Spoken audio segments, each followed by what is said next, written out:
All right, so we are live on YouTube as well. Let us welcome our guest today, Abhijit Narayan.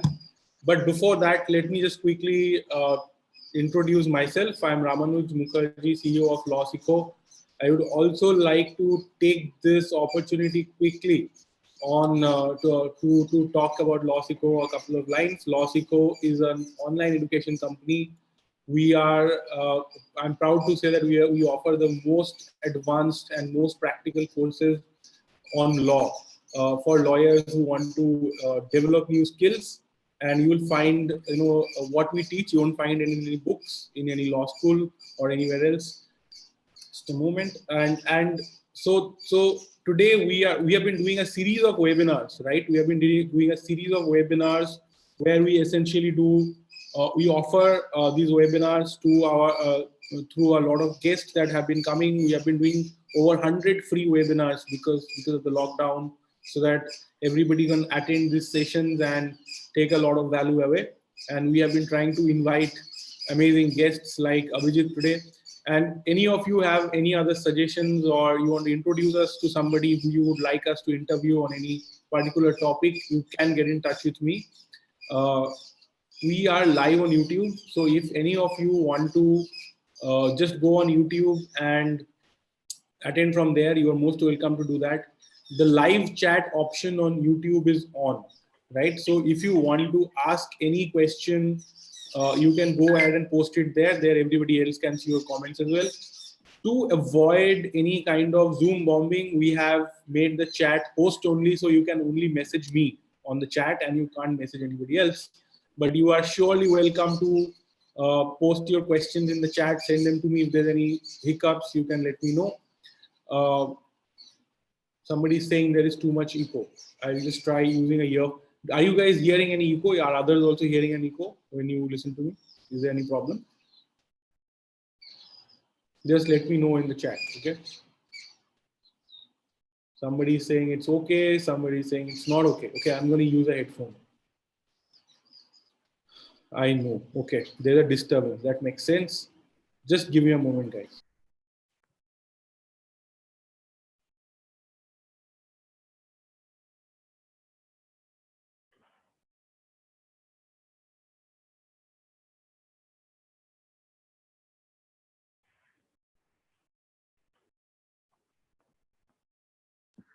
I hope there won't be any disturbances now.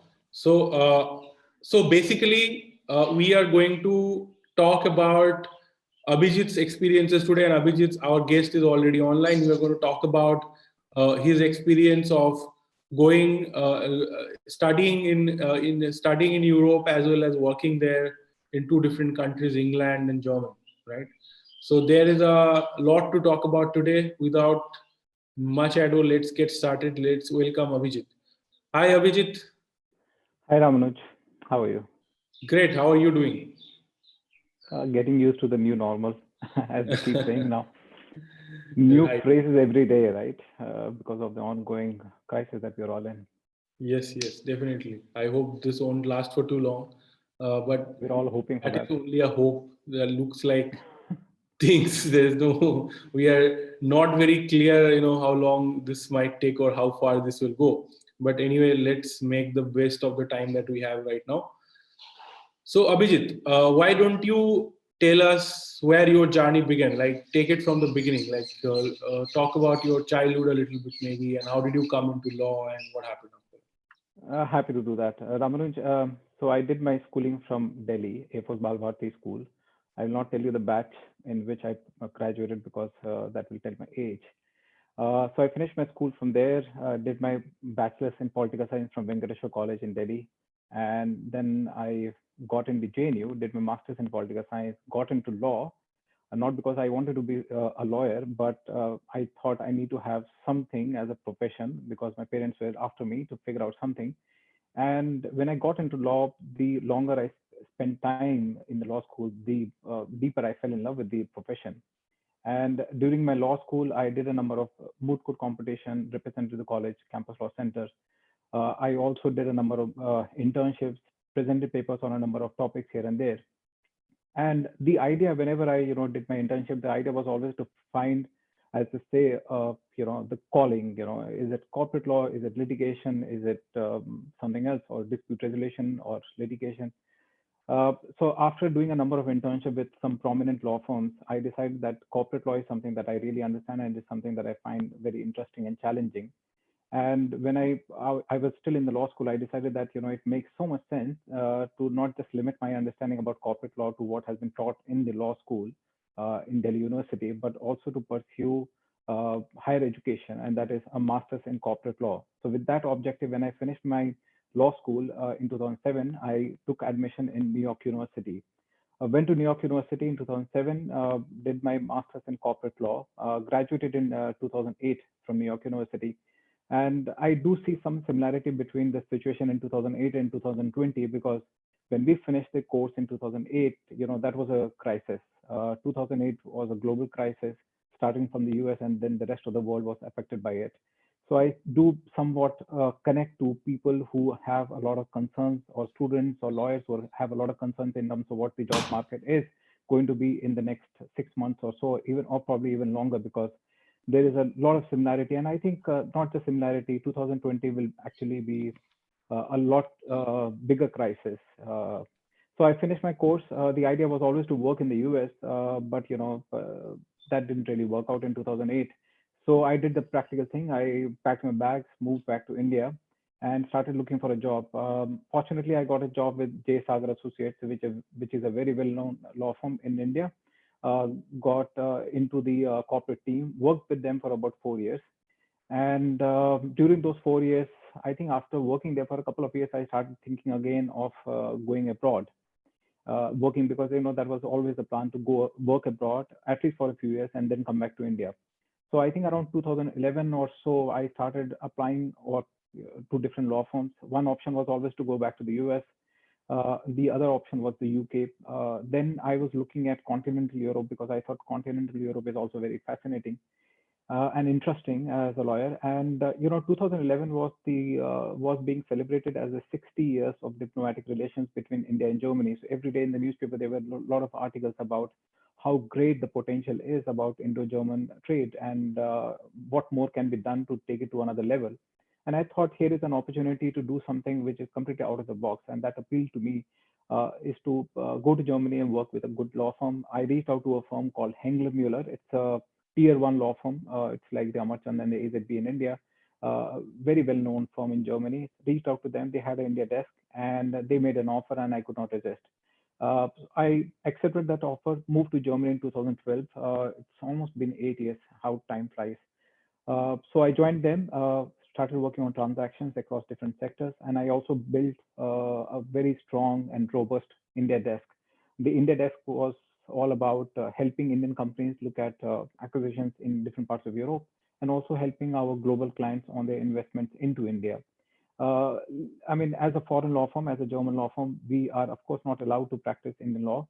So whenever there was an opportunity to do an inbound deal into India, we would always partner up with one of the Indian law firms like 𝗏𝗏𝗏 or Khaitan or Amarchand. So that lasted for 6.5 years.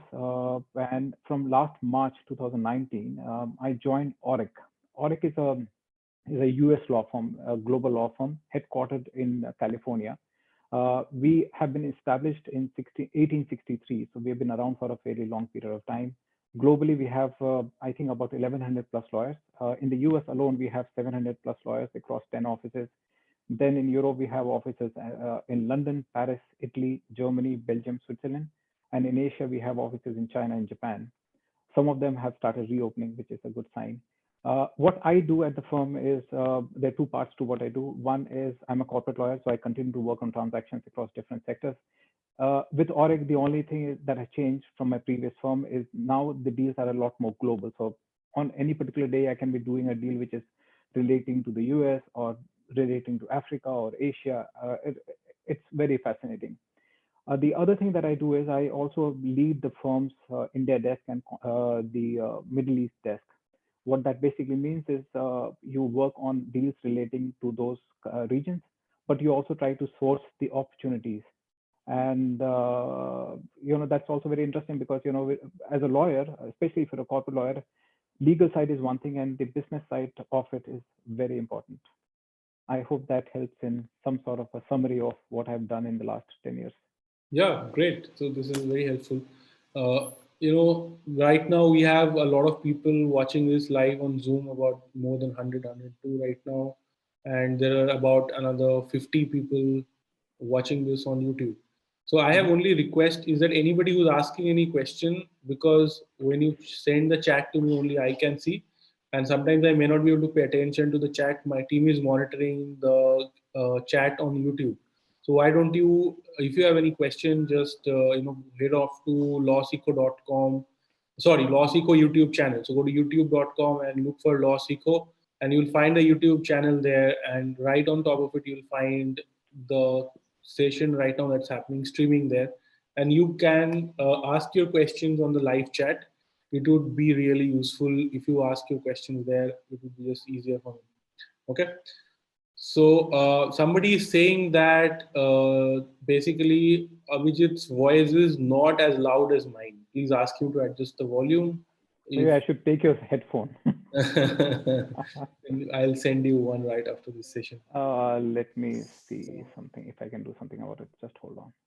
Yeah, so there are a bunch of questions that have already come in, and I'm going to ask them to you in a bit. But yeah, I will first take the questions that come on YouTube. Okay. So I've kept it to maximum, so I should be a little more audible. Okay. Yeah, I think it improved. So great. So one big question that people have is about doing an LLM, right?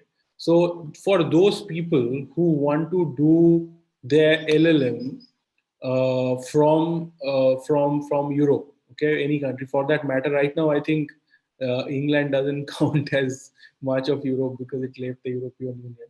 But other than that, like if somebody wants to study in Europe or even in UK for that matter, what should be their strategy? I'll request everybody to introduce yourselves in the live chat on YouTube so that we know who's on the session and what value you want to take away, and I'll know exactly what questions to ask. So do introduce yourselves, whoever is attending. Let us know who you are, what you do, which country you are from, which city you are from, so that we can handle this better. Okay. Thank you very much. Okay. So Abhijit, over to you. So if I want to do an LLM, yeah, go ahead. I think, before we answer the question in terms of what is the strategy for pursuing LLM, bigger question that you need to ask yourself, and it's a very subjective analysis about why you want to pursue LLM. And that question is important because that will help you understand where you should go, which law school, which country, which stream. Corporate law is something that I understand because, this is something that I do. But equally, I mean, people can decide to go into litigation or do some course in tax. For instance, New York University has one of the best tax programs in the world, or do something in dispute resolution. But to give you a general answer, I think if somebody is thinking about LLM today, it's important to look at US. I think although the education is very expensive, and given the job scenario, I think it will be very difficult once you graduate to find a job immediately. In Europe, the good thing, especially I can say about Germany, and I have seen the number of lawyers coming to Germany increasing over the years, and I can probably take a part credit for that. One reason I think it's important to look at options in Germany or the rest of Europe, not so much about the UK right now, is because the education standard is very high. There's a lot of emphasis put on quality education across Europe. And when I say across Europe, I'm not talking about really small Eastern European countries. But I don't want any disrespect to them, but I'm talking about countries like France. I'm talking about countries like Germany, Netherlands, Switzerland. I see a lot of students coming here, or lawyers with some experience pursuing programs. So that's something that can be considered one. Then we talk about, it's also good to look at Europe because the course fee is not as high as what you would be used to, say, in the US or in the UK. It's a lot less expensive. And the other factor I think that goes into is that even the living cost in comparison to the big cities in the US or London for that matter is a lot less cheaper. So, it makes more sense to evaluate options within continental Europe. Got it. If you can just throw some light on the aspect of, why people should do an LLM? Like, let's say that if people probably want to do an LLM because they want to work in another country, at least given the theme of today's session.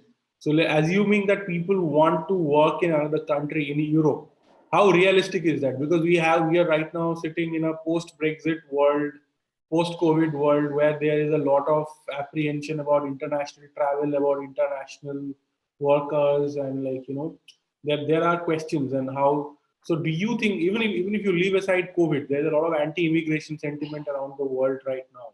Given Not that so much in Europe. The anti-immigration sentiment, at least, even if it is there, even if it is here in Europe, it's very limited, or it's in the minds of people, because it's not so much. I have not experienced any sort of racism, even mild form. There are, if I were to use the word, idiots everywhere. We have many of them in India. We have them in the rest of the world. So you can have some anti-immigration problem. But largely, Europe specifically, I think is very peaceful. Whenever you pursue LLM with or without experience, I chose to do LLM right after the law school because I had a different thinking. I thought, let me finish my studies and then start working. But I think it also makes sense, especially the circumstances that we're in today, to not pursue LLM straight out of the law school. Take the time. It's a crisis time. Cash is the king, as they keep saying. Save the money, earn money, save money, practice in India, whether as a corporate lawyer or into litigation, and then pursue LLM. The pursuing LLM, and that a lot of people do that. In fact, like me, they do LLM only because they are interested to work abroad. Very few people have actually decide to spend so much money just for getting another perspective. We write about perspectives when we write about our statement of purpose and all that, but the reality is that we are doing LLM because we want to work abroad. Doing LLM and looking for a job is always going to be chance. It's always going to be chance. Nobody can say with any certainty that you do a LLM from Harvard, Yale, whatever, law school, irrespective. The reason is very simple. The supply of LLM graduates is much more than the demand of Indian LLM graduates globally. One function why a lot of international law firms have hired or still hire in some numbers the Indian lawyers is because they expect you to handle India-related transactions. That if you look at the volume of transactions emanating or going into India in the last maybe 3-4 years, it's not very high. So if I were to run a law firm and I see not many deals coming from India or going into India, I would actually think twice before hiring many Indian lawyers. I personally get people contact me, with many years experience looking for a job in our firm, and I just, it's very difficult because I need to make a business case. As much as we say that it's a profession, there is also business angle to it, and your chances of getting a job after you pursue LLM is always a function of the demand in the market. Right. I think that's a great point. And I think that's where your observation that you made earlier comes up, that if you have few years of experience of having worked in transactions in India, then that business case is easier to make. So for example, if you're working in a good law firm in India already, I can make that business case that, look, this person has been working on such great deals already. And therefore, if we bring him on board here, it makes sense, right? Is that correct? Yep. Yeah. And, A, it helps that you have experience. B, while you're working in India, and if you have plans to pursue LLM and also plan to work abroad, develop contacts. That definitely helps because you're not just expected. It's a given that, when you work with a large law firm, you will work on transactions. That's a no-brainer. What is important is that what more do you bring to the table? So if I'm saying that I'm heading the firm's India desk or the Middle East desk, it's not just working on the transaction, but I have to look at opportunities. It's so important that, we are lawyers, but we have to also think as business people. Look at the larger picture. When I did a course at NYU on M&A, my professor never used to teach us law. He said law is something that you'll figure out. What I'm going to teach is basically why a deal is taking place, looking at the larger picture. And when I was working in India, at least some of the people that I knew, I thought that they never looked at the larger picture. Why is a deal taking place? If you don't understand what the client requirement is, I think you will struggle to be a good lawyer. and that will definitely affect your career progression. That's very interesting, because we have also been advised here. We have courses around M&A, investment law, and even other things. Very important. From the beginning, our focus has been that how can we teach more of the business elements and the commercial intent. So if we teach how to draft a contract, we make sure that we cover the commercial intent and various business models in details. Even a few days back, we were talking to one of the very senior partner from JSA, Nitin Poddar, and I joined that session. I know him well. Yeah. Right. So he also said that you must teach, the business models in details. And I went back and spoke to my team that, how much business models are we teaching? Can we teach more of it? And I think that is the clinching factor for education today. And if you're going for courses, it's important to go for courses that teach you that kind of practical aspects rather than just take you through. And today, even the client can look up the section and case law on their own. Exactly. I mean, client is not coming to you, and this is my experience. The client is not coming to you for an lecture on the law. They're looking for solution, and solution doesn't mean that it has to be in many pages. In US, it's very common that a lot of lawyers, when they pursue law, they also do a joint MBA course. And they do that because, again, it strengthens my point about looking at the larger picture. If I've done master's in business administration, and I'm not saying that it's a prerequisite, it definitely helps. It helps me understand the client's requirements a lot better than a person who has just studied law. In fact, in the US, I have seen a lot of people who have pursued law for some years, they switch to business completely. And it's not that, all that degree of law is completely gone waste. That's not there. You learn the skills, and the skills are always there with you. In India, I have seen some people, and it's such a nice thing. I've seen some lawyers who have worked with good law firms in India or abroad. After working for some years, they decide to pursue a business degree from top business school. I think it's such a nice thing. Right. And I have some more things to say about that. But before that, I want to just mention that we have received at least 100 questions till now on YouTube plus on Zoom group chat. And I'm happy to take most of those questions, but you have to give us more time, guys. Right now, we're just starting the discussion. I'm not going to throw different kind of questions right now at Abhijit. We're just getting warmed up. We're just getting warmed up, and we want to create a narrative and understand things that will help everybody before we jump into specific questions. Okay. So please happy to do that. All that I'm saying is in my personal capacity. I do not represent the views of my firm. Of course. That is understood. It's all my personal experience. Yeah, right. And also important thing, many people are raising their hands. I'm happy to take those questions, but please understand that we will take questions a little later, not right away. Okay. We have a bunch of things to ask Abhijit, and I promise you will find that valuable. Okay. So coming back, Abhijit, we are seeing that there is a major, interest in people to go and work abroad. Is that actually something that even makes sense? What are the pros and cons of working in Europe, for example, or international? I understand people are very excited to go abroad. It sounds like an adventure. It sounds like something different that most people are not, something that is beyond the grasp of most people, and it sounds like a really cool thing to do. But there are a lot of challenges, right? Every good thing has every good thing will be. So what are the good stuff about it, and what is the difficult part of it? Not difficulty in achieving, but like, are there any cons of? I know a lot of people. I know my friends who have gotten through to big law firms in UK and elsewhere, and they've all come back to India because they didn't think that they want to live there. I think I'll take up the cons first.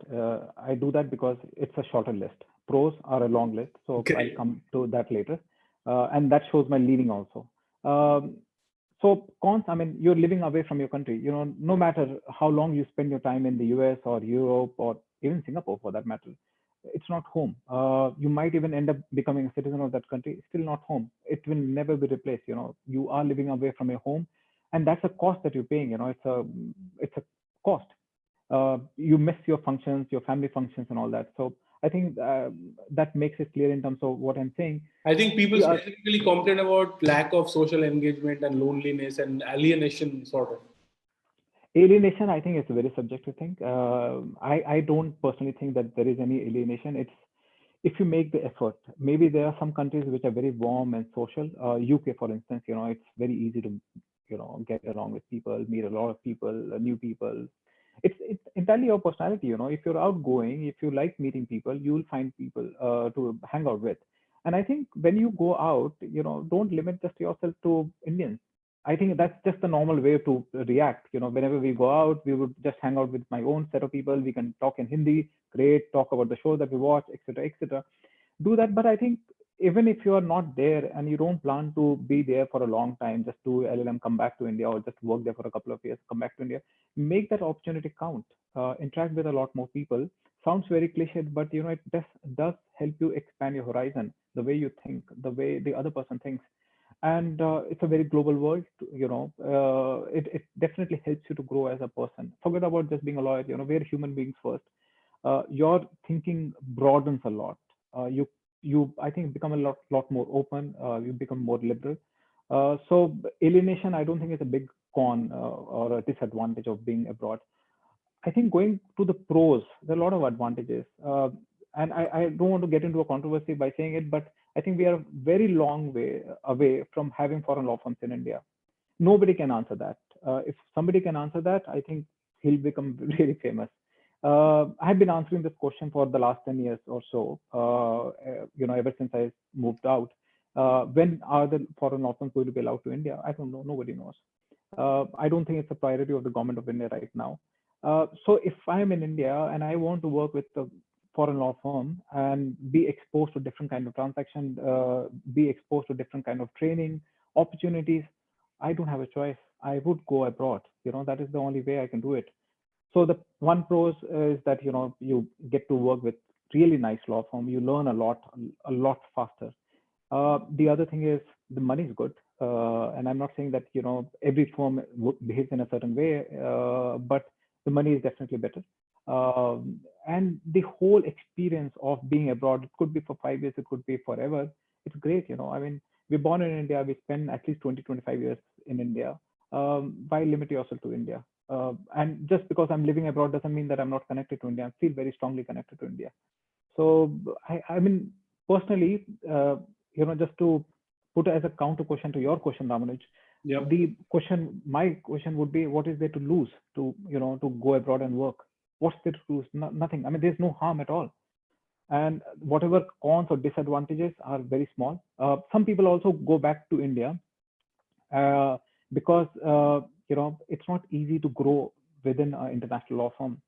I can literally count on my fingertips the number of partners at international law firms who have actually been born in India. I mean, there are, of course, Indian Americans who have been born there. They have a different trajectory.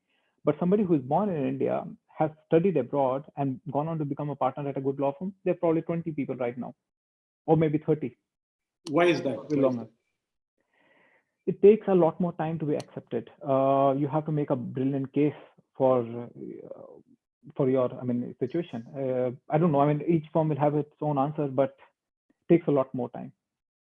Okay. And there are law firms who make you partners, but different firms have different structures. There are partners who are partners, but they're salaried partners. They're not equity partners. So if I'm talking about equity partners at international law firms, we are talking about a very few numbers. And we should take it as Indian lawyers, I mean, we value the opportunity of working abroad. You should take it as an opportunity. It's a challenge that you take it. Why not? We are no less. I've worked at good law firms. I've worked in London with 𝗏𝗏, one of the best law firms in London, 500 lawyers. And believe me, with all modesty, I would say that, they're normal people. They're smart, intelligent, and we are all the same, right? Just have to work harder. Right. That's fine. There's no problem with working harder. Often with working harder, you also succeed more because other people are not used to that kind of work ethic. That's great. Yeah. So what are your thoughts on language though? Because if you are saying that people should especially target doing their higher education from different countries in Europe, where it will cost less and there are more opportunities, but there's a language angle, right? So how does one handle the language? Learn the language. Right. Learn the language not because it's a prerequisite, but because it will help you open doors. You learn a language and it's a skill that you have for a lifetime. I have been in Germany and I learned the language here. It's not that I need it on a daily basis because it's international firm that I work with, but believe me, knowing French or German, or for that matter, any foreign language would only look good on your resume. Right. Not only for now, but for tomorrow, when you move to another country, it helps to open many doors, you know. It can be easily an icebreaker. I can talk to a German guy in English, but if I switch to German language, he'll like me a lot more. It's the Right. same with Indian clients, you know. I work with many Indian clients on matters here. I, of course, start in English and then they switch to Hindi, not because they don't speak English, but because they feel more comfortable and, you know, it's a good connect. So if language is a barrier, cross it, jump over it. So how long did it take you to learn German? Still learning. Okay. So I mean, we learn, Ramanuj, in India, we learn English from what? Prep or first class till the 12th class, and we're still learning it, right? yeah. So, you know, any language, if you want to completely master it, will take time. Unless and that's the only thing that you're doing, which is not our case. So how long did it take you to start having conversations in German? Couple of years. You know, I did an intensive course in which I was having class, I think 3 hours class every for 4 days in a week. So 12 or 13 hours in a week, 3 hours plus in a day. So 4 days a week. Yeah. Because I realized that it's important. And whenever, you know, when I decided to move to Germany, I knew that it's going to be not a short term, but at least 4 or 5 years. Right. And the earlier, the better, you know, you learn the language, you blend in, open doors, walk into conferences. Germans, you know, they really like that you speak the language, because, you know, when you go to a conference which has only many Germans, they will only speak German. So, Right. so if you know the language, you can blend in. If you don't know the language, you'll just go there and eat and come back. So, you know, let's say there is somebody who's right now in law school or a lawyer in India. Should they invest some time if they're planning to move to Germany or Spain or Italy or whichever country that they want to move to? I think it requires some kind of long-term planning, and it's not just about going and doing an LLM. And perhaps they should start learning the language. Would you agree? Absolutely. And even if you're not planning to pursue LLM or working abroad, still learn it. It's a skill, you know. Why not? Yeah. At least learn one foreign language. It's not very difficult. I mean, in Europe, you know, kids, they speak about 4 or 5 languages really well. Right. Here people also do, like they speak multiple Indian languages. Yeah, we do. So all the more, you know, add more language, one more language. And More language. it's not just about for doing LLM or working here. You are working in India, okay? Whether you're into litigation or you're into corporate, you have a client from that country. You speak to that person in that language, and they would, you know, like you so much more. I think it's a great business advantage, right? If you are an Indian lawyer practicing in India, but you can speak Spanish, it opens doors across Latin America, Spain, and many countries, right? I will not give the names of some firms, but I know in India, many law firms have different desks. So I know a firm which has a German desk. I know another firm which has a Spanish desk. Or Japan desk, etc. Exactly, Japan desk. So if I know Japanese, I'll say, you know, let me be a part of the Japanese desk. So it has nothing to do with, it's not just about doing LLM or working abroad. If you want to grow in your own firm in India, you would still learn the language. Yeah, and you can get your own matters. In fact, if you're practicing independently, you can start connecting with, you know, people. You can take a trip in that country, attend conferences, get to know people, ensure that you know you get incoming work. So great opportunity, right? So and all these countries, you know, they have embassies in India, and they have business events in India. Like Indo-German Chamber of Commerce has number of events through the year. Then similarly, French, they also have an organization. They have a lot of events. They're very active on LinkedIn, actually. Yeah.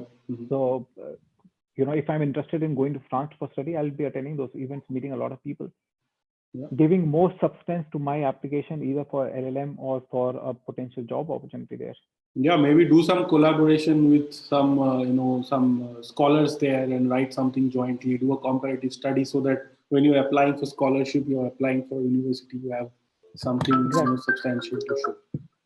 Yeah, especially in these days, you know, when everyone has a little more time. Yeah. Great, perfect. I think these are very, very, relevant suggestions. I think people who want to work abroad need to start with a language, and then, in fact, look at countries which have difficult languages that you don't know. I've been trying to learn Russian, although I have no plan of going and working in Russia. Just that out of. At the end of the call, I'll say "paka," which I understand is bye in Russian. Yeah. Das vidaniya, more like it, but yeah.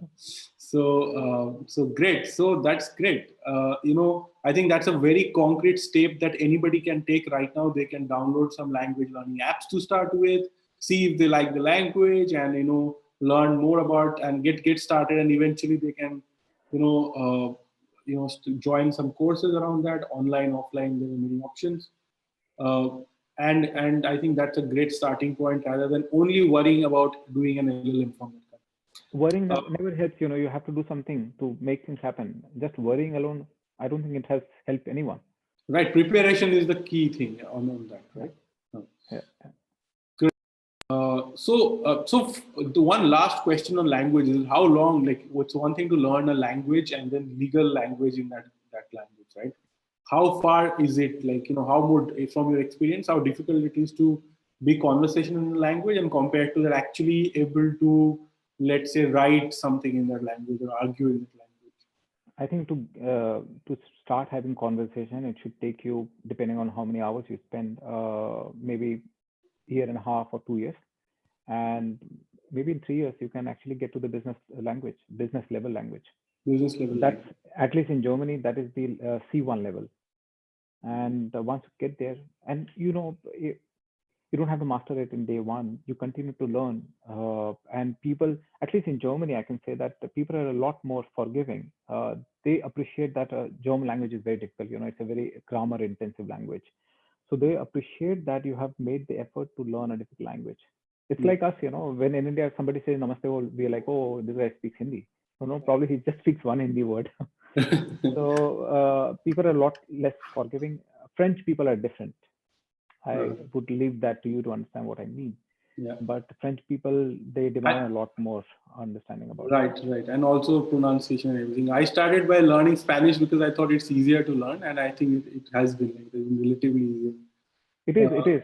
That's what I've heard. It's a easy language, and yeah, it's nice language. Yeah, and on the other hand, there's a Japanese language learning school right under my office, but I'm very scared to even try. Moshi. Yeah. So we have a bunch of questions. I think enough about. Oh, there's a question about. I think a very relevant question. 𝗕𝗿𝗵𝗿 is asking, how does one choose which language to learn when in law school? I think that, and we'll get done with languages and move on to the next question. It's all about where you want to pursue, what you want to do with your career. If you want to see yourself in Europe, and that's Europe, I mean, you're talking about whether it's France or Germany, pick one of the languages. Try it out. It's not that. I know a lot of people, they tried one language, didn't like it, moved to another language. It's tried. I mean, I don't think there is a set formula for that. It entirely depends on your interest and ability to, keep at it. Right. When I was in law school, I thought about it a little, like, business oriented. Which are the languages which would open biggest markets for me? And I thought, okay, Brazil is a great place. I should learn either Portuguese or, like Chinese, because Chinese, and there will always be a lot of business with China, perhaps. So you can also think, Yeah. like, Chinese is a good language. I think a lot of us hate China. I don't know whether it's for the right reason or the wrong reason because of the current situation that we're in. Yeah. But Chinese, China will continue to be a strong economy. Nothing will change that. It's a power center. Not for many years. It is a power center. And you see the number of Chinese companies investing into India. I mean, the government of India has made some regulatory changes to safeguard the interest of the Indian companies. But learning Chinese, I think, is a tough language, but I think it's a good decision. Right. World has to deal with China. I mean, Germany has to deal with China. USA has to deal with China. You cannot ignore it.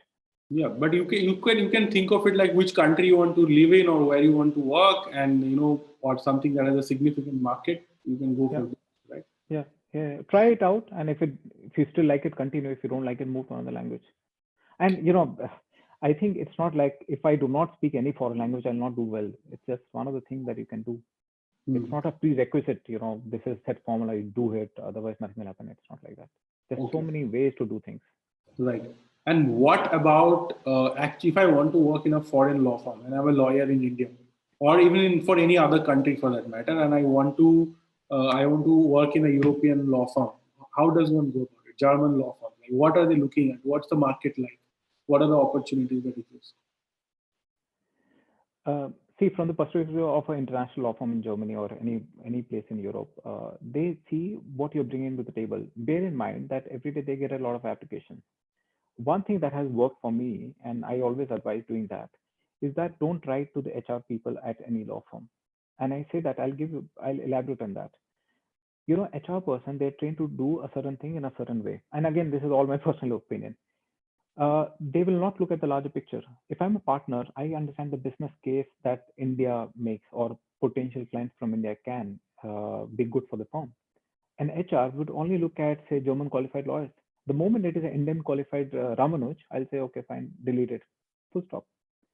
Send your application to a partner.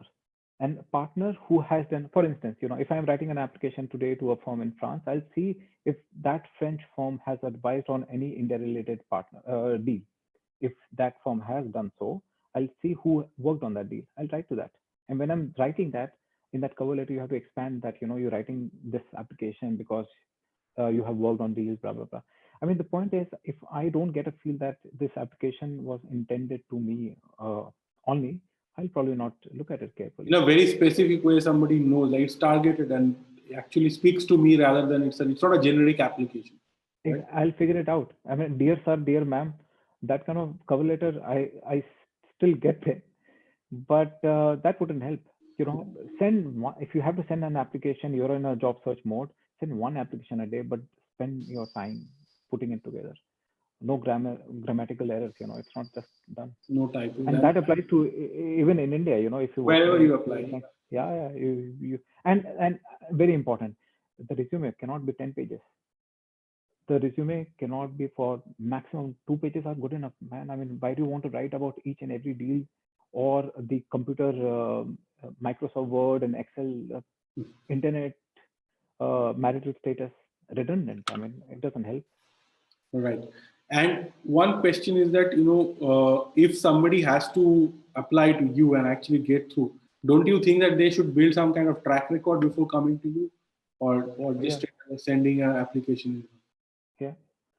I mean, you have to think from the other person's mind that put yourself in that other person's position and think that that person is getting so many applications. How do I differentiate my application? It's all about differentiating yourself. I mean, you have to think, why, if I'm writing to Skadden, very good law firm, why would Skadden look at my application, not yours? What is the value that I can bring? I have worked on so many transactions, and these transactions might be of relevance to Skadden. Write that. So the cover letter is so important that might lead the person or not lead the person to open the resume. Many times people don't even get to the resume. They just look at the cover letter and it's done. So in India, we have been helping a lot of people to get through internships and jobs. And our approach, most of the time, the standard approaches don't work for us, our students, because they're either students or lawyers, but they are, let's say they are not from a national law university, or usually they're, hitting above their weight category. So they're aiming for something which is a little more exclusive or difficult to get for them. It could be that somebody from a non-national university trying to get a PPO in a big law firm in India, or sometimes it is somebody who's practicing in litigation, not with a famous chamber, but trying to move into corporate law, trying to get a in-house counsel job. And what we say is that, look, 70-80% jobs, maybe 90% will never be advertised, right? So before there is any kind of advertisement anywhere, people first try that, can we somehow fill these positions from the people we already know and people we already like, people we already gel with, right? So, if I am going to look for a lawyer to draft contracts or to do NCLT matters, anything, even if I'm going to hire a content writer for that matter, I will first see in my own circumference and around me in my environment, is there somebody who would be a good fit for this? Now, this applies everywhere. I believe it will apply to UK, US, any country, or Germany for that matter. So how do you suggest that people start building those relations? What we do in India is that, we say that, for example, during this COVID crisis, we are telling our students that, write to lawyers, don't ask for internships or jobs. Tell them that, I have been writing these articles, which is in his area of work. So you're writing to somebody doing project finance. You show them 4 or 5 links of project finance articles you've written, which are good, which will inspire confidence. And you say that, are you looking to write any articles? Do you need any research assistance? Do you want me to start a podcast for you? Do you want me to, I could start a YouTube channel for you? or things that they'll be interested in, because people are heavily in business development mode right now. So yeah, absolutely. So if you can offer them those things, because it is standing out from the crowd, right? In the crowd, people are right now asking for internship. But if you're not asking for internship, you're asking for something else, you get to build a relationship. And guess what? If you are working on such things, how long it will take before you ask, I haven't got an internship, can you refer me anywhere? If not, their own firm will refer you somewhere else, right? Yep. Can't agree more on that. So what kind of approach, if I want to work in Germany, can I work on some of these things? How does that work? Yeah, by all means. I mean, one good way, and I think you use that a lot. I mean, LinkedIn. Use that to reach out to potential companies that you would like to work, or law firm that you would like to work. Have a conversation, build a conversation. Don't write, okay, can you give me a job? Maybe immediately it's not possible, but explore different opportunities. Say that you are in Germany, I'm based in India, I'm an Indian qualified lawyer. Why don't we write a paper about Indo-German business? Open opportunities. When I came to Germany in 2012, I was probably one of the very 3 or 4 lawyers of Indian origin in Germany. Even now, the number is not very big, but it's just about. I mean, it sounds very cliched, but thinking out of the box is so important. And when we talk about LinkedIn, I see a lot of people with sunglasses and selfies as profile photo. It's not a really nice thing. It's absolutely a professional network. And if you treat it professionally, it will help you to get good benefits. If you don't, right, but you have to add value, right? You have to add value to that. Add value. You have to add value. I mean, there are a lot of people who write so well. Read those articles, connect with people, and explore opportunities. And I think it's so important that one should not just give up. Write an application and think, oh, nothing happened because he never responded. Well, that person is in hundreds of applications. So who should follow up, you or that person? Of course, you as an applicant has to, follow up and develop a thick skin.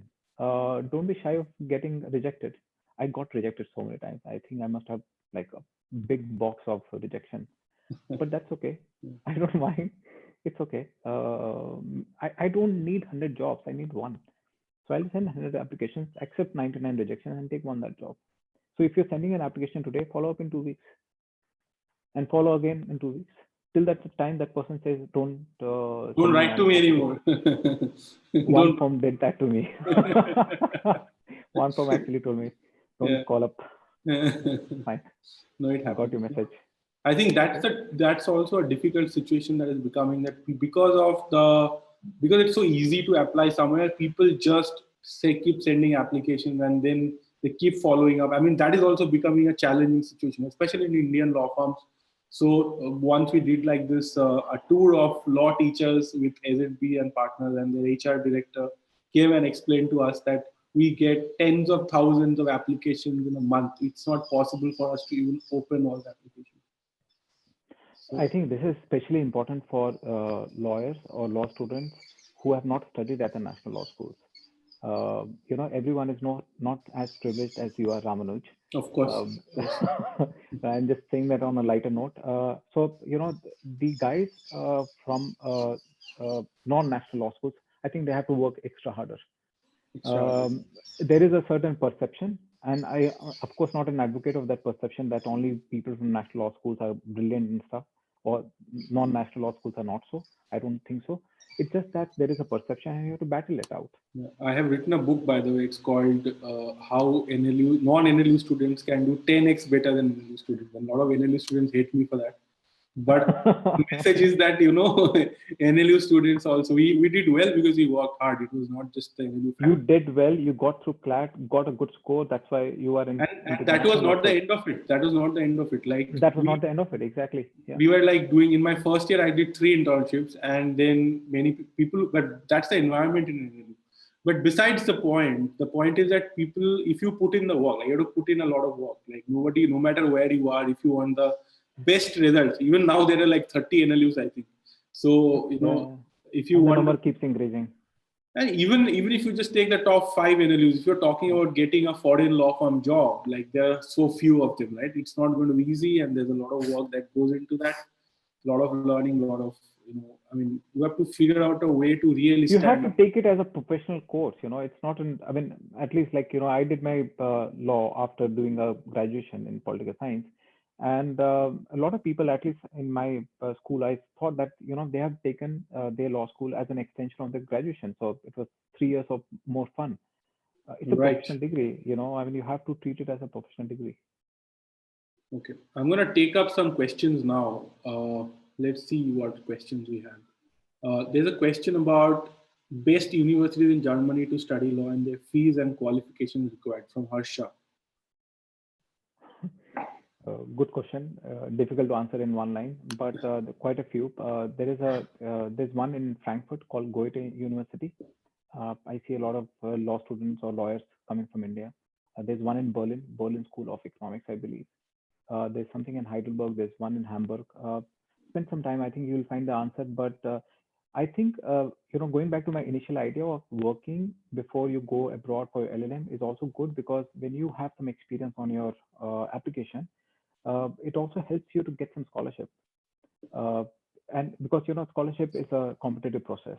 So if you and I are applying for it, and I have got some years of experience, and you just have a LLB degree, maybe you're really good. Most likely, I'll get the scholarship, not you. So if you're doing that, I think it also helps in getting a scholarship. So in Germany, if you're coming to Germany, look at one of the bigger cities. It's important to be in a big city, because you don't want to just go to a law school, but also find time to do internships at good law firms. And most likely the good law firms will be in the big cities and not the really small towns of Germany, even though they are quite fascinating to visit. Also, Berlin is a city of startups. Like, it's one of the big startup ecosystem. So is there, and there are a lot of legal startups also, I believe. So is there an opportunity to start working with startups, even when one is in India, perhaps by doing some? It is always a possibility. It is always a possibility. And I think, especially those lawyers who are on the call, I think it's give it a shot. Reach out to companies, reach out to startups. Having an LLM helps. Without LLM, it's not that you will not get a job. I know there are some lawyers who have managed to, get a job in Germany without LLM. So apply there. And you can especially apply to those companies which have some sort of business in India, because they see some connection why you would add value. At the minimum, once you are here in Germany, you can take care of the Indian operation, manage the operation for them, for India. Right. And so startups is definitely a good thing, but you can also look at MNCs, large German companies. In fact, Ramanuj, just to give you statistics, I think over 1,800 German companies are in India. Yep. That's a lot more than, say, UK or US. So that's a good starting point. Yeah, we can even see Indian companies with a presence in Germany. Oh yeah, there are many Indian companies here, and they're all also dealing with this COVID issue that we are having here. Liquidity is an issue. German government is helping, providing some liquidity. They have created a huge fund of, I think, 500 billion plus. So yeah, so you have many Indian companies here, especially in sectors like auto component, engineering, IT, pharma, 4 or 5 sectors. Right. So I think it's if you do an LLM, then from beforehand you should start doing the groundwork, so that you know what's going on and who are these companies, and you have some relationships existing, and then you can decide. What about fees and cost of living compared to, let's say, that you're compared to what? Compared to UK, let's say. I mean, UK, again, if you're talking about London, it's one of the most expensive cities in the world. Right. And if you're in, say, Frankfurt or Berlin, it's substantially less. I think you can manage maybe with, just for living, I think maybe about 6,000-7,000 euros. 6,000-7,000 euros per month? Yeah. No, per month. I don't think a lot of people earn that much per month. Per year, I think you should be able to manage. I mean, accommodation, it's not that, living costs are not very expensive. Accommodation is not so expensive. Food, restaurants are not super expensive. London, what really kills you, and I have lived in London for some time, is the accommodation. It's super expensive. Super expensive. And just to give you a perspective, when I moved to London, I was there only for a year. I was paying 3 times my rent what I was paying in Germany.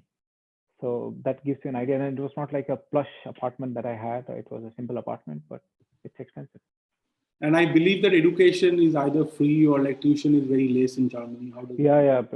I mean, most of the European countries, the education is highly subsidized. Even if you're a foreign student, irrespective. It doesn't matter if you're from India or from Germany. So once you get accepted, you pay the same fee. Unlike in UK, a lot of times if you're a foreign student, you pay significantly higher than what British people are paying, right? Exactly.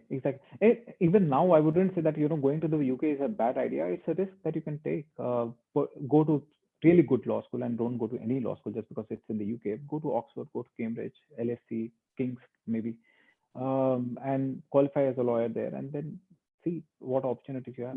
If nothing, just to continue on that, it's possible that when you finish, you have many years of experience, you finish your LLM, you still don't get a job, go back to India, work there for a few years, keep trying. Maybe you still get a chance. See, in my case, my plan did not work out initially. My plan to work in the US immediately after graduating didn't happen. So I had to come back to India, work with a good law firm, and back. So it's not like, it doesn't happen in 1 year. It won't happen in 2 years. It's just a matter of time. Right. And the economy will change and demand for economy will change. And we are in a profession where we have a very long time, we don't retire easily. Right. So a couple of years here and there, it's okay.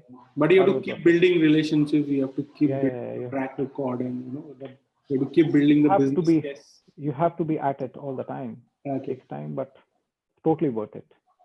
Great.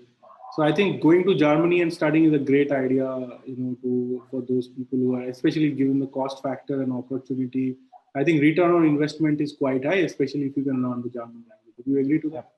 Yeah, I do. We have some questions from Santosh Power. Okay. Hi, Santosh. Question. It is basically he's letting us know that he's practicing the district and session court Pune. Let me find some questions quickly. There's a question. Santosh is asking how to write a good SOP. Any quick comments on that? You must have written your SOP many years back. There are more questions, the same question. Yogita is asking this question as well. Write a SOP, get it reviewed by people who are senior to you or have studied abroad. That's the way to go about it. I mean, there is no, again, one formula of writing good SOP. There's not one way. It's just that, that's your way to connect to a potential admission at a good law school. You have to think very hard, spend a lot of time, do many drafts. I don't know. Yeah. Takes time. I mean, I always struggle to write less than write more. If I have to write a SOP for 1 page, I'll take a lot more time. If I have to write something for 10 pages, I'll take less time. Right. It's about condensing your thoughts in that word limit. Every law school has a certain word limit for SOPs. So you have to condense the thought and still make sense. Talk about a few cliche things, exposure and all that. People expect that. Okay. They will be surprised if they don't see that. Right. There are some people asking me about tuition cost in German law school. I would just suggest that visit their website and check it out. You'll be able to find out. It's not that difficult. Yeah, do that. Have a look at it. I mean, there's so many law schools. The most simple thing to do. Yeah, it's easy to have a look at the websites, and each law school, even in Germany, France, I mean, they all have an English section, so you can easily understand what's the information. It should not be a problem. Or go to the Indo-German Center in India. Yep, you can go to do it. Yeah. That's a great idea. You can pick up the phone and call also right now if you can't go. So there is a question on, I'm doing LLM in criminal law. I want to do PhD abroad or dual LLM degree. Could you please give me some idea about it? Are you the right person for this or should you move on? No, absolutely. By all means, again, you'll have to spend time on the internet, figure out good universities which provide. I'm probably not the best person to answer a question on criminal law, but there are many universities and PhD is good. It's a good decision.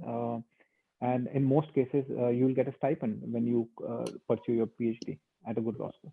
What I understand from my interaction so far with people doing PhD abroad, it's a lot of it depends on the relationship you build with people and the references you get. So if there are people from India who have done PhD in that country earlier, then if they refer you or you know somebody in that country or you have worked on some papers or some conferences together, help them to organize a conference in India or whatever, a web conference right now. So whatever it is, as long as you you know people and they like you and they like your work, I think getting a PhD grant becomes easier because it's basically decided by a few professors, right? Absolutely. So there's a question on I am Navanita, an in-house counsel in Bangalore with 4 years of experience. What are the pros and cons of pursuing an LLM at this juncture of your career? Would it have any value addition to your profile? I think that depends on what Navanita you want to do. What would you say? Anything you want to say, Abhijit? Why not? I mean, if you want to pursue, it's just 4 years of experience, right? I mean, by all means, you should consider. If nothing else, when you come back, you'll have the exposure, and that helps to grow in the organization. I mean, irrespective of whether you work in India or abroad, when you have your profile is assessed, they will look at different things, and it's just not just about what you do, but it's also about what you know, who you know. So it helps you. Why not? Okay, Ira is asking a question that she's a Mumbai University student. My question is, how would you suggest planning with regards to financial aspect of an? What are the key tips? Be nice to your parents. They normally finance your education. No, I think if you're a law student and you plan to study abroad, be very serious about it. Do a lot of moot court competitions. Do many internships, and not just the numbers. Number is not important. The quality. Publication, social publications, paper presentation. I did that. I did everything. I'm Ramanuj. I'm not from a national law school, and I realized very early that I had to work very hard on different fronts to have a decent resume. So I did internships, many internships, represented the college in a number of moot court competitions, presented papers. What else? What else has to do? And I prayed a lot. So yeah, I mean, you have to do pretty much everything to have a well-decorated resume, and then take a chance. It's never too early to start. I don't think. It's mostly about how to make a good resume, right? Something. I mean, I hear such funny stories. The people who say that in the first year of law school you should not do internships because you have your life to do work. I mean, come on. You don't have to do internship through the year. You just do it for once a month or something. I mean, never too early. I mean, it's a professional degree. Why would you not take it as a bit more seriousness? Right. You know what? Those of you who want to have a detailed discussion, we have done entire sessions on LLM, and you can definitely go and watch those on our YouTube channel. Briefly, to speak about finances, one thing that I have in mind from having spoken to a lot of people is that do calculate your ROI, your return on investment, because a lot of people, I think, do not do that. They don't consider any particular plan and just jump into doing an LLM expecting that something amazing will happen at the end of it. It's not going to happen just because you've done an LLM. And you need to have a plan. You need to know how it's going to add to things, how it's going to give you the return. And also there's a cost, of course. The cost is not only the money you're paying to the fees or living cost. Apart from that, there's a cost of you not working for a year or whatever. Exactly. So you don't take all of that into account and make a good decision. So there's a question on LLM versus local qualification. Since this is Subiksha is asking, so does an LLM really Sumit. Subiksha Muralidhar. Okay. What's the question? LLM versus local qualification. Since law is so jurisdiction specific, does an LLM really help? Considering that post LLM local qualification would still be required. So I know a little bit about US about this, but in Germany, please tell how does that work? Germany is a bit different and difficult. So completely agree with her point. It's not either or, it's both. Pursue LLM and the local qualification that you want to be based in. So if you want to practice law in the UK, pursue QLTS, or if you're in the US, pursue qualification in one of the bars like New York or California.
Welcome back, Ramanuj, on your Yeah, show. sorry, I had just my internet just dropped off.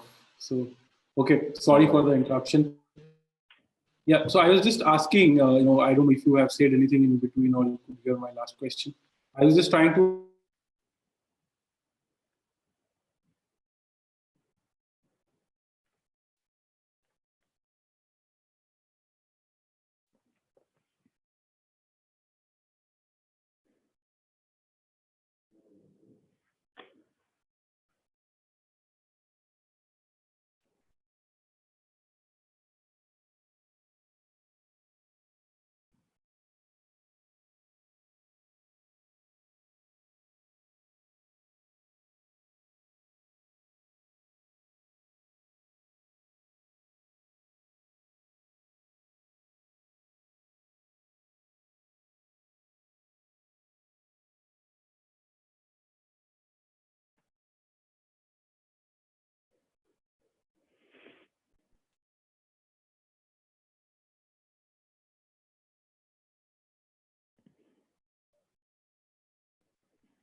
Abhijit, I dropped off again, but it should be working now. Are you there, Abhijit? Can you hear me?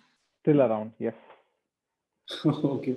So I was asking that, imagine that, I am in a university, I've got through a good university and I want to use my LLM here very well because I want to get a job at the end of it. What should be my strategy? How do I utilize my time? Can you repeat that again? Sorry. Yeah. So imagine that I am in an LLM program. I have a year to spend. How do I go about things so that I definitely get a job while I am, by the end of the year? Right? Usually there's a 9 or 10 months of LLM. So as I said earlier, there's no certainty, but utilize the time properly. Getting good grades in the LLM is very important. Nobody will give you a job if you end up getting grades and like C and something like that. The grades are important, so study really hard. Utilize the time not by asking just for jobs straight away, but also asking for informational interview. That basically means that you write to partners at different law firms and ask them for a meeting and general discussion about how the firm functions and what are the areas that they focus on, just to have a conversation. Attend events. Yeah. The number of events that wherever, I mean, if you're in New York or London or Germany, wherever you are, the number of events being organized by different law firms or business community, attend that, make connections, and of course have a good time in that during your LLM time. Right. There's a question on okay, so on the question of local recognition, I understand in Europe, even if you're not a recognized advocate, so to speak, which takes 6 to 7 years sometimes to qualify as an advocate. What if you are just a foreign legal consultant? Is that a problem? No, not a problem at all. Increasingly the work, at least at bigger law firms, it's very international. So the language is not an issue. And if you look at the transaction documents, I have seen that across for many countries now, the terms used are very standardized. So it doesn't really hurt you so much. But what will happen is that you will not become a partner. You need to qualify, at least in one of the jurisdictions abroad, whether it's the UK or US, if you really want to build a career. If you're happy being a foreign legal consultant, by all means, I mean, you can still be part of the firm, get a good salary, and be a foreign legal consultant. But local qualification is definitely recommended.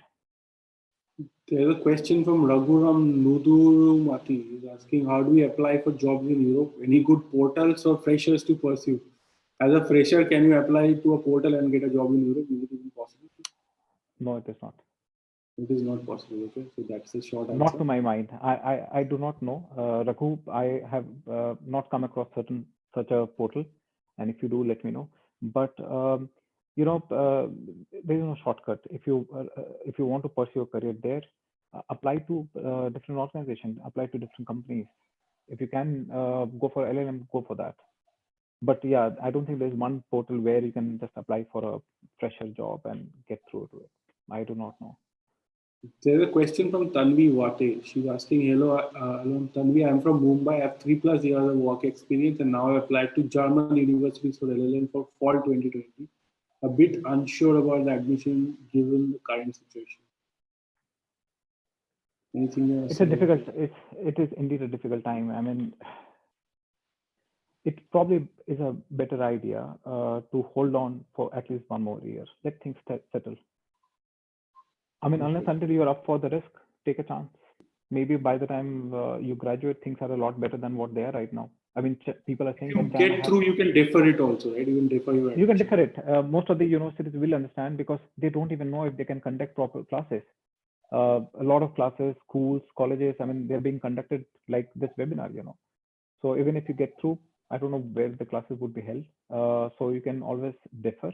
But if you have the appetite to take the risk, go for it.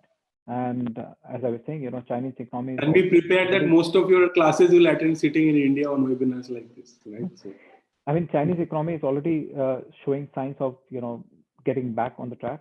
And we're hopeful that, the rest of the world, Europe, US would also show signs, but it's a big if. We don't know. If you can defer and there's no rush, probably a better idea to sit out for 1 year and take it up next year. Samriddhi Sangha is asking, I'm a student of VIPS Delhi. What should be the strategy one should undertake in order to land a training contract in a German firm or any foreign law firm?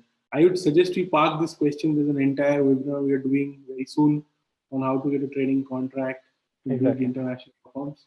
Because it's a long question that I'm sure it will take another half an hour But for you to. part of it, Ramanuj, I have already answered. You need to have a proper resume. I mean, whether it's about a job as a normal lawyer or a training contract, I mean, you need to have a well-decorated resume. Have many internships, good paper presentation, internships, moots, everything. Do everything, and yeah. Got it. There's a question from Sailesh.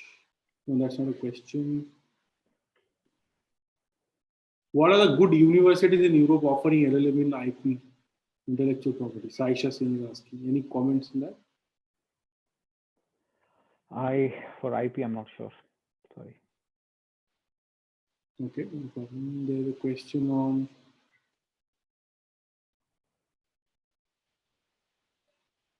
is it necessary to drop years after my graduation, or if I can prepare without dropping, how can I prepare during graduation? I don't understand. I think you have, I think for LLM, you have sufficient time during graduation. You don't need to drop a year just to focus on LLM. Utilize your time. Is it important to do a specialized LLM or do a general LLM? I'm a big advocate for specialization. And even in specialization, you can choose courses which are not part of the specialization, so that's fine. I specialize in corporate law, but I did my LLM in corporate law, but I took courses on competition law because I just like to look at the larger picture. So I think it's better to focus your study on one particular subject that you like. Saikat is asking, I've applied for international human rights or LLM in the UK. What could be prospects of further career as a law graduate, like after doing an international human rights law LLM? Work in an international organization like the United Nations or with a large NGO which is doing humanitarian. It's very difficult to get, by the way. It's very difficult for Indians to get a UN job at all. I mean, it is absolutely difficult, and it's highly competitive. But the bigger question that Saikat has to ask himself is why LLM in HR? Because you're moving in a certain direction, so you cannot just move around. You have to be very sure. There are very few opportunities. That's a subject in which there is not like maybe 10 or 15 jobs opening up in a year around the world or something like that. So unless you want to come back and get into litigation and focus on that particular area of law. Or teach that subject in law college. Or teach that subject, exactly. So it's not like it's the end of the day. I mean, it's the end of the road. There are many options. That's the good thing about legal profession today. You have so many options to choose from. And there's not just one way. Okay. So there are a lot of other questions. I'm going to skip some of the questions. Some of the questions we've already answered, I believe. Some of the questions are not particularly relevant. Is there a way people can reach out to you later on if they have questions? Yep, sure thing. They can reach out to you on LinkedIn perhaps, right? You look up Abhijit Narayan on LinkedIn, connect with him, ask questions. I think most questions are like in the same line. There's a question.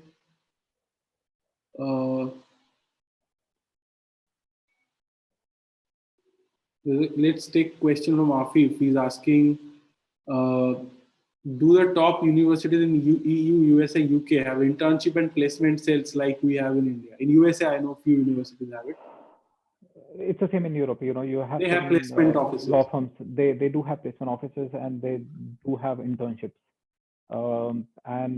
Just to give you an example, we recently sponsored the Gujarat National Law University moot court competition. We were the international law firm partner of the competition, and the winning team will, I think they're from 𝗵𝗵𝗶𝗂𝗍, Noida, will come to our office for internship, one of our global offices.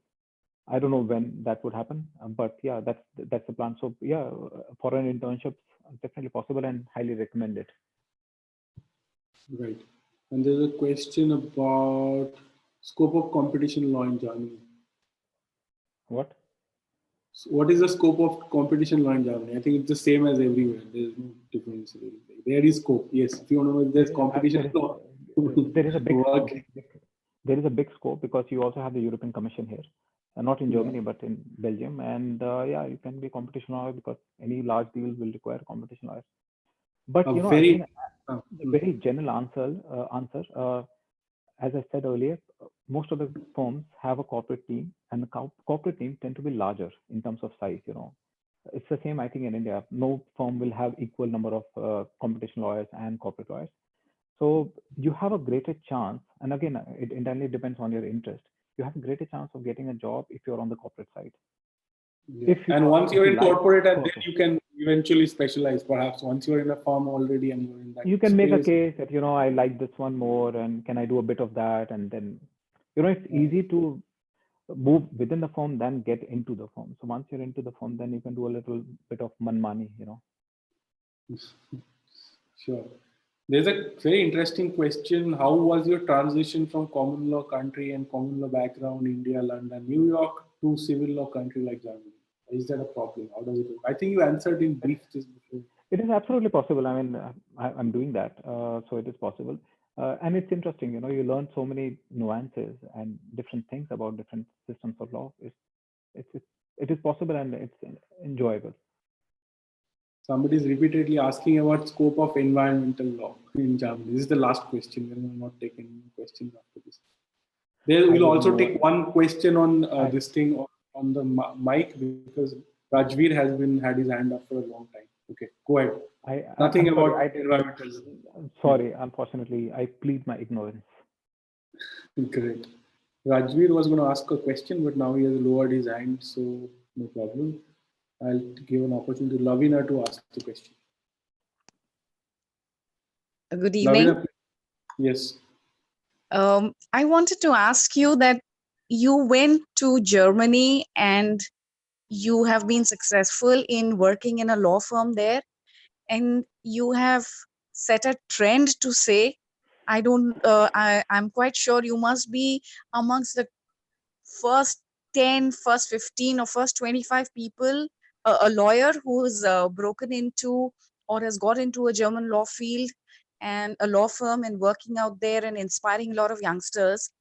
I wanted to ask you, say if I'm a lawyer with 15 plus years of experience in India, I have done a bit of stint working abroad in the Middle East. If I'm interested in working in a law firm in Europe at a much later stage in life, not presently, not due to COVID, but say 2 years down the line or 3 years down the line, how do you think would it come across? Let me just how to do it. See, we don't have too much time, Lavina. I'm sorry, but I think we got your question. If this is correct, that you want to know how can you work in Germany or other European countries, right? So few things. Before Abhijit says, I will summarize. He has already said that you learn the language, you start collaborating with people from that country, and you start, like get to know people there, and start building relationships through your local, the chambers of business and International Association of Business, etc. You want to I add also anything? wanted to ask you that would a law firm in Germany not ask this question that, well, it's been 18 plus years and now why at this stage are you interested in coming into Europe and wanting to work for a law firm? Well, you can always Abhijit. answer that by, hi.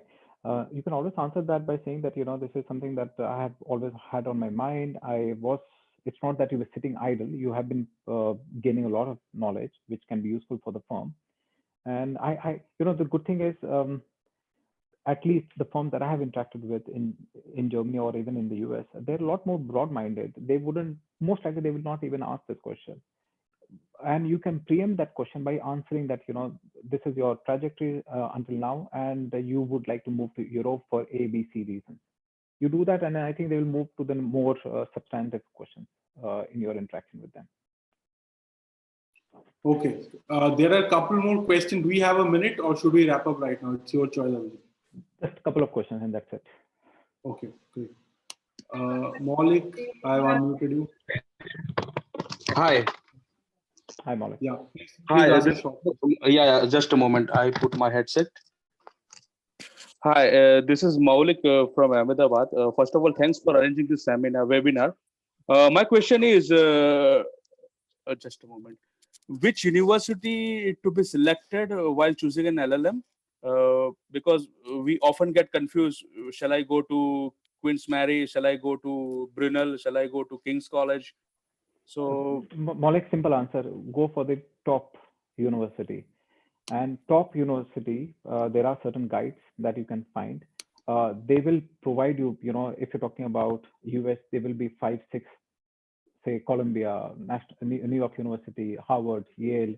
UK also has a certain list, you can talk about Cambridge, Oxford. So find that list and focus on those universities.